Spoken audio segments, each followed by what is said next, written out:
Hello, dear listeners, and welcome to our channel.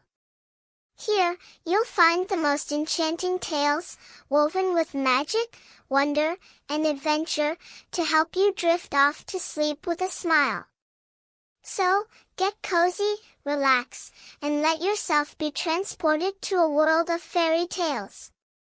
Tonight, we'll be sharing the story of Hansel and Gretel. Sit back, listen closely, and enjoy.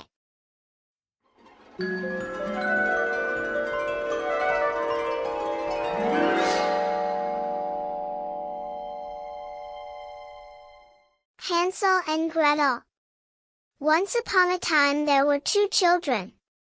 They were a little brother and a little sister.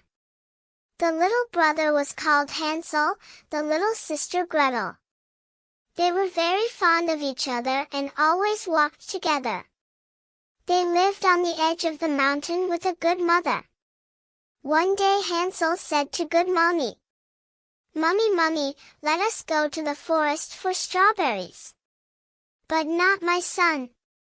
Mommy replies, "The mountain is big. You'd go far, you'd get lost. How can I find you in such a mountain?" "Don't worry, Mommy," says Hansel.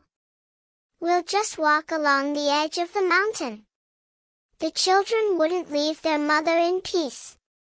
After much begging, their mother let them go. They took the jug and went. The children picked the strawberries. 3 in the mouth, 1 in the jug. At first the children are careful and walk only on the path. But the further they go, the more delicious the strawberries become. Here a beautiful and red one, there a big one like cotton ball. They run, they shout until the mountain echoes, but they've already gone far up the mountain. They filled the jug to the very brim and now want to return. They look for the path, but there is none. They call out, cry, and are afraid. The forest is dense and dark. Oh, why didn't they pay more attention? Where is their little house? Where is their mother? Evening slowly falls. The children walk and walk, their little feet are so tired. At long last, they reach a clearing. Slowly, the stars come out, night has arrived. On the far side of the clearing, they spot a light. Oh, how happy they were! Their exhaustion vanished in an instant. They ran toward the light. Suddenly, they found themselves standing in front of a tiny little house. The moon rose into the sky and bathed it in its gentle glow. It is quiet. The children don't know what to do. Knock on the window. Hansel whispers to his little sister. "I'm scared," the little sister whispers. "Who knows if bad people live there? Let's just sit here on the porch.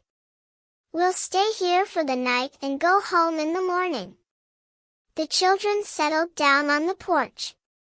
They were hungry and shivering from the cold. "Gretel," Hansel whispered. "I'm so hungry." "So am I," Gretel answered softly. "I could almost chew on this wall." And what she said, she did. She broke off a piece of the wall and put it in her mouth. "Oh, it's so delicious. Hansel, you have to try it." Hansel began to nibble, and so did Gretel. It tasted as good as bread, as sweet as gingerbread. And so they nibbled and nibbled at the wall until suddenly, snap! They had gnawed a hole straight into the room. On one side of the wall were the children, on the other side, an old woman. The children trembled with fear, but the woman smiled and said, "Oh, welcome, little ones," she said sweetly. "I've been hearing you and waiting for you. Come on in." She grabbed the children by their little hands and pulled them one by one into the room. Oh, how frightened the children were! "We want to go to our mommy," they cried. You will, don't worry," the old woman reassured them. "But not now. It's night, and you'll stay with me until morning." She prepared food for the children and made their beds. The children calmed down and slowly stopped being afraid. Ah, but she was no kind old woman. Sweet words were on her lips, but her heart was full of malice. She was an evil witch who had built this gingerbread house with her magic. Just as fish are caught on a hook, she lured lost children with gingerbread. And now that she had them in her house, she thought to herself, "First, I'll eat the boy, then the girl. While the boy fattens up, the girl will serve me." And indeed, the next morning, as soon as dawn broke, the witch grabbed Gretel by the shoulder and shouted, "Get up, lazybones! Clean the room, sweep the yard." And to Hansel, she spoke sweetly, "Get up, little boy, you're coming with me." The poor children got up. Gretel had to start cleaning, while Hansel went with the witch. From that day on, Gretel had to do all the work, and Hansel sat locked in a small pen. The witch cooked and baked for Hansel, and Gretel brought him the food. While Hansel ate, Gretel told him everything about the witch. So Hansel knew all about what was happening in the little house. One day, Gretel came to Hansel very sad. "Oh, brother, this is not good. That old witch told me she's fattening you up for a roast. She'll come today to check if you're gaining weight. But when she tells you to show your thumb, always stick out this little bone." Gretel handed her brother the little bone, which he quickly hid. Soon enough, the witch came to the pen. "Hansel, show me your thumb through the crack," she said sweetly. But Hansel already knew what to do. Instead of his thumb, he pushed the little bone through the crack. The witch felt the bone and shook her head. She even took out some kind of instrument from her pocket and poked at the bone with it. "Oh, how thin you are," she said, dissatisfied. "You still need to gain weight. Tomorrow, your sister will take you for a little ride in the fresh air. When you get some fresh air, you'll have a better appetite." And the old witch didn't notice anything because she was very short-sighted. The next day, as the witch had ordered, Gretel did as she was told. She came with old wooden wheelbarrow, placed Hansel on it, and wheeled him around the yard. This went on for several days. The witch would always go to the pen, and Hansel would always show the bone. But a witch's holiday was approaching, and the witch craved a feast. She no longer cared that Hansel's thumb was as thin as a stick. Early in the morning, she ordered Gretel, "Fetch some wood, I'm going to heat the oven. Today, Hansel will need a hot bed." Little arms crackle, little legs crackle, and his skin will be red. The witch danced with joy. But Gretel knew what was about to happen, and she was sad. As soon as she could, she sneaked out to the pen, knocked on the board. "Hansel, my dear brother, it's bad. The wood is burning in the oven, the witch is preparing a feast. Be careful. Don't listen to the witch in anything." Before lunch, the witch no longer let Hansel be wheeled around by his sister. She let him out of the pen herself and led him by the hand to the oven. Heat was rising from the oven. The old wheelbarrow were standing in front of it, but they were made of iron. "Hop, this isn't good," thought Hansel to himself. And then the witch said to him, "My dear, sit on the old wheelbarrow." But Hansel was paying attention. He pretended not to understand.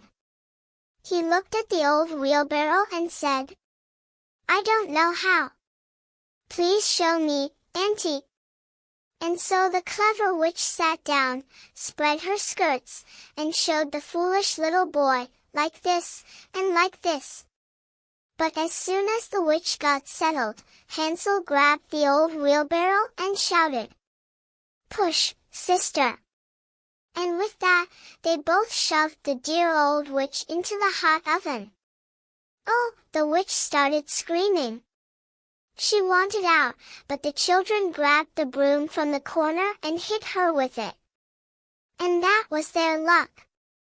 For the broom had the power to turn its twigs into sharp knives, which wouldn't let anyone out of the oven. The witch cursed and promised all sorts of terrible things, but what could she do? Wherever she moved, she was horribly burned. She tried to climb out of the oven, even over the embers, but her skirts got caught and she started burning all over. She burned, and burned, until she was completely reduced to ashes. And look and behold, what a wonder! The gingerbread house suddenly disappeared as if it had been wiped away by a hand. The clearing stood there bare, with only the two children. And the daylight shone straight onto the path that weaved through the trees. "Oh!" Gretel exclaimed in surprise. "Where did this path come from? I searched for it in vain." But how could she have seen it, when the witch had twisted everything with her magic? Now that the witch had burned away, her magic disappeared as well. The children jumped for joy and set off down the path. They walked, and after their joyful journey, they returned home safely. Oh, what a reunion it was! Their mother was still crying for them, but suddenly, here they were. She hugged them, kissed them, and cried tears of joy. They might have deserved a punishment for disobedience, but who would think of such a thing in the midst of so much happiness? And so they rejoiced together and promised that they would always stay together in their little house at the edge of the forest, where they lived happily ever after. That's all for now, dear children. Upon a hill, not far from here, a goat with a bell would appear.